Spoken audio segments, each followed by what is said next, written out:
Hey, what's up guys? Welcome to another video of Free Magic Live. In today's video, we're gonna be talking about iCut with Josh Norbido. Welcome.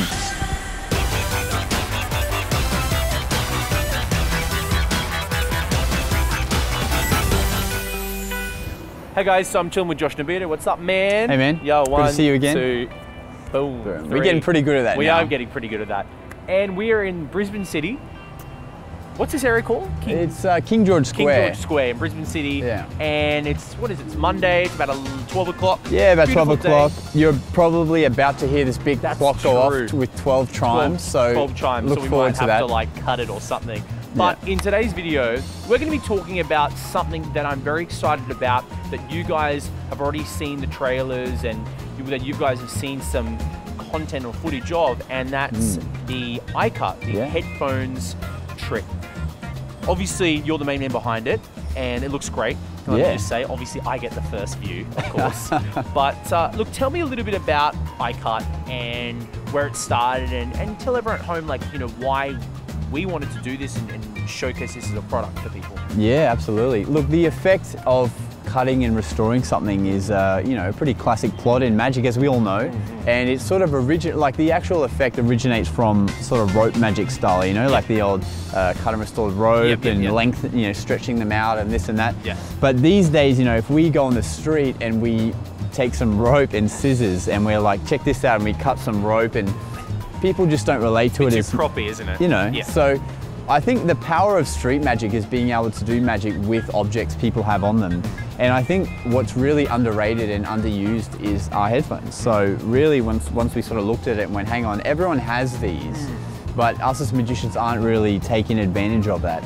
I think there's something there. So when you look at a headphone, you know, it really is essentially a piece of string or a piece of cord. So the way it sort of came about was there's the clock we told you about. Yeah. Should we just wait? Yeah, we'll just wait, And we're back after 12 strikes of the clock. Yeah. What's the thing, like the fable, the nursery rhyme? Hickory dickory dock. Yeah. The mouse ran up the clock. The clock struck 12. No, I don't know. Yeah, that's yeah, whatever. Something like that. Anyway, you can tell us. Yeah, you can tell us. So you were talking about how the headphones. What's so great about the headphones is that it's like rope magic, but with something modern and cool. Absolutely. That people know. Yeah, that's it. Exactly like with coin magic, you know, it's so much stronger when you borrow someone else's coin, that sort of thing. Perfect example. And what also is nice is right now in the world, many people no one's really seen magic with headphones before. So it's not like, you know, cards, I've seen that card trick before, you know. If you say, let me borrow those headphones, they're like, what's going on? They're not gonna say, I know this one. Yeah, you know? If they say that, then they've bought iCut already. Yes. So, you know, that's very unfortunate. But here's what I think, so, you know, headphones are really a rope, so really we found a way to update the handlings and techniques and stuff so that it works with such a accessible prop. These days. What I really enjoy about this trick, and you mentioned this before, it's something that, you know, you guys as performers and us as artists and performers too, we should always be trying to reinvent stuff. And have you noticed, like on America's Got Talent or in these talent shows, everyone's changing up, making magic cool again. So instead of wearing like, you know, 3-piece tails, they're making like jeans and a tee these days. Yeah, real you know? Casual, real slick. And it looks really cool. And I think with magic these days, I'm not saying SpongeBob magic and rope magic is bad, don't get me wrong, because there's, I think, a place for that. But as you said, especially on the street, if you're about 2 sponges, it looks a little bit magic-y. It looks pre-planned, that's what it looks. Yeah. And with headphones, it's like, hey, do you have headphones? Well, let me try this. So it's like being modern. Definitely. And like just changing it a little bit. And it's not that hard. Yeah, right? no, it's definitely. And what we also noticed was on the day of shooting this, every single person we asked for headphones had headphones. That's cool. It's not like you're gonna do this trick once a week in the, you know, hope that one person has headphones. Absolutely. Everyone has them, at least here in the city, you know. And, as you know, because everyone's on their phones and on the bus or going home, everyone's like, it's stupid if you forget your headphones because you're stuck not being able to listen to music or a video on Facebook or something like that. Yeah, and everyone, and Apple just brought out these are called earpods technically now, and so everyone's buying these now as well. So they're just so common, it's, you know, that's why it's so great to be able to perform, you know, a miracle with them. So with the method, obviously, like, how did you come up with the method and the style of cutting it and restoring it? Because obviously there's a lot of ways from rope magic, but you obviously want to do it in a way that's not so fiddly, and that's, you don't need too much on you to go out and perform it, right? Absolutely. I wanted to make sure that it looked like real magic. I think that's important. And I wanted to make it look as clean as possible. You know, I don't want you to have to keep your hand closed or, you know, do anything funny. But also, this is a bit of a project, this iCut, because I want you to be able to perform it, you know, I want people to be able to do it, you know, however they are, like whatever they're wearing, or, you know, if they get someone's headphones that are a different color they're not used to. I wanted to sort of have different methods to allow you to perform this basically wherever they are. Instead and of just one holding. method, or it's like, you know, when you do a card trick and you have to use this one gimmick, and if you don't have it, you can't do it.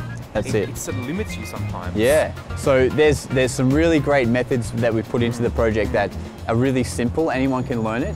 But the one that I enjoy the most, I just wanted to make sure it looked as clean as possible. There's nothing to worry about on you. You don't have to be nervous about learning any hard sleights or anything like that. Easy setup, and that it's easy to get into whenever you're ready to perform it, you know? Absolutely. You don't want to have something like, you know, I know there's some kind of gimmicks that are, you know, glued on one side and you got to perform it before it dries, you know what I mean? Or ink and stuff. A little side note, do you remember the Raven? Yes. Okay, so the Raven, if you'll know this, it's like a, David Blaine puts it in his Street Magic special, where you have a coin and you wave your hand over it and you turn your hands over and it absolutely disappears. But obviously the gimmick, without giving it too much away, you had to have the gimmick in your hand, but the way you had to have your hand was so unnatural, and you couldn't just set it up. You had to sort of like be ready, do a bit of fiddling around, but the way you had to have your hand was so unnatural, so when you did it, it was just really awkward. And I'm not saying it's not a bad effect, but it's just, in today, for us as street performers and people who want to just improvise on the spot, absolutely, you want to be able to do something that's just not like you have to like walk over like a robot and be like, give me your hand and do it, right? You don't want to be like, I'm just going to go to the bathroom, then I'll show you the best trick of your life. Yeah, exactly. It's not good. And do you think, like, with this kind of effect, I feel it's one of these effects that obviously you guys are going to love, because you can do it all the time, any place, anytime, anywhere, which a lot of magicians say, but it's really that effect. But it's one of those things people can keep doing for a long time, and it's not like, I don't feel like it's going to get dated unless maybe invisible headphones come in or something like that, you know? True. Yeah, that's true. But even true. in the day, you're still going to listen to music for years, and this is going to be the best way. That's right. So. You know, these methods, this iCut project, you can apply this to any chord-related thing. You know, we're doing it with headphones because it's so, you know, so easy to find people with headphones around here. It's funny that some guy just walked past with headphones on. Exactly. Yeah. There's like already we can see two people with headphones right now. Yeah. Like just move over.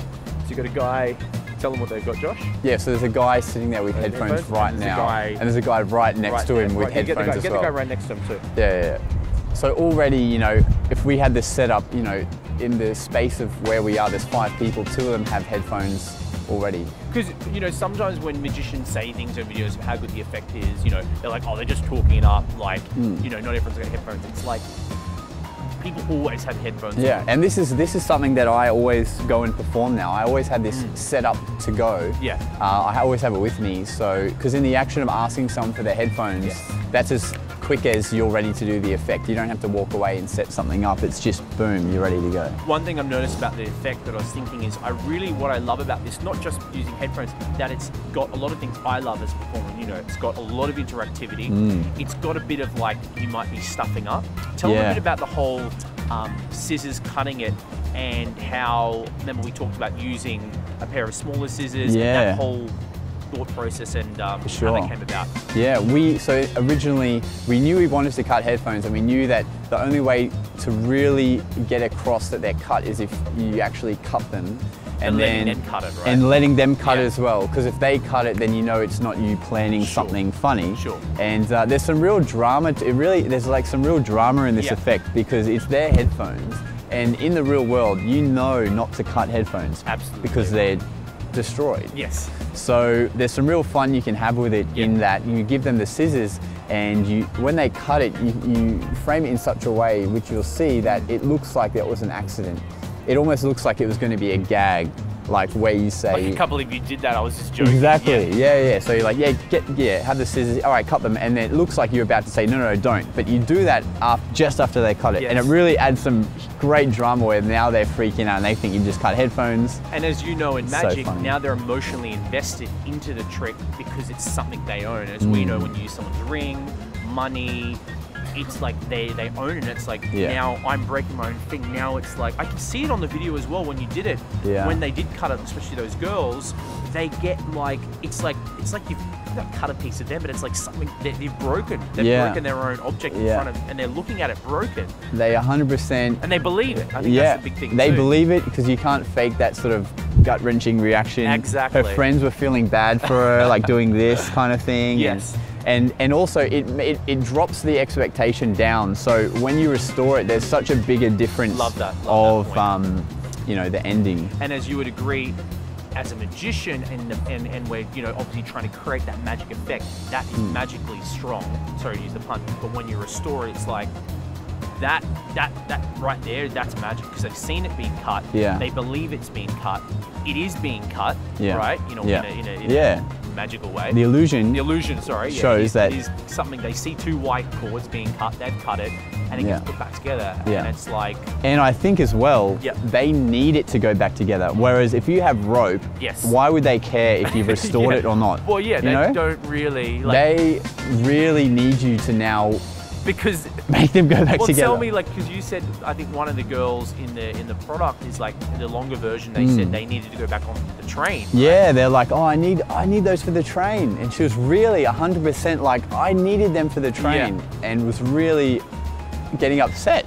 You know, not quite, but it was really like, damn. She was thinking about like how she won't be able to listen to music on the train. She's going to have to talk to a random stranger, or someone will talk to her.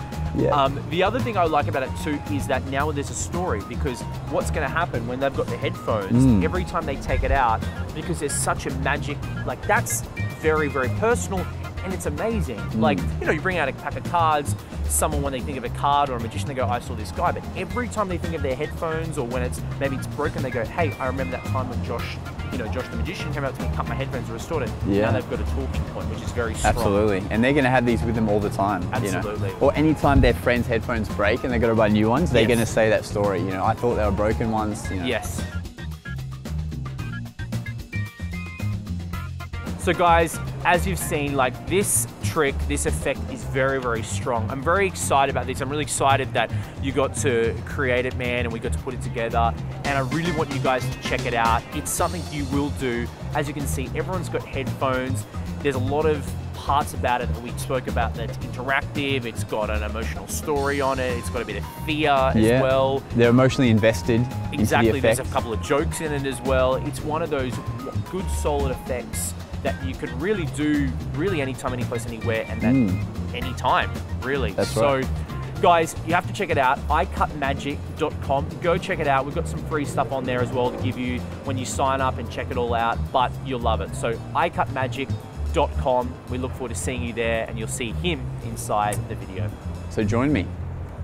Do you guys happen to have any headphones on you at all? Like,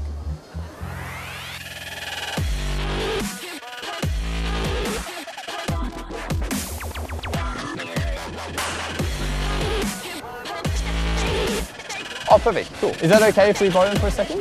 Okay. He actually did it.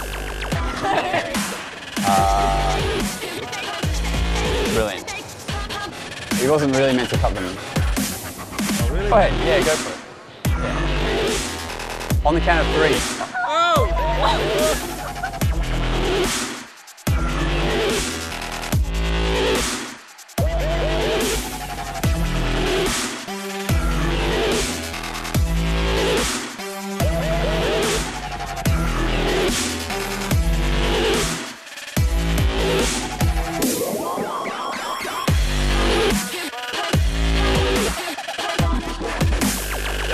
I'm hoping this works too. Let's try it.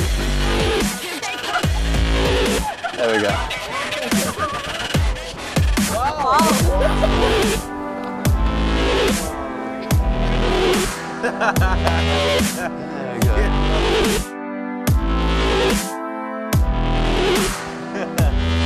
Check it out, man. Check it out.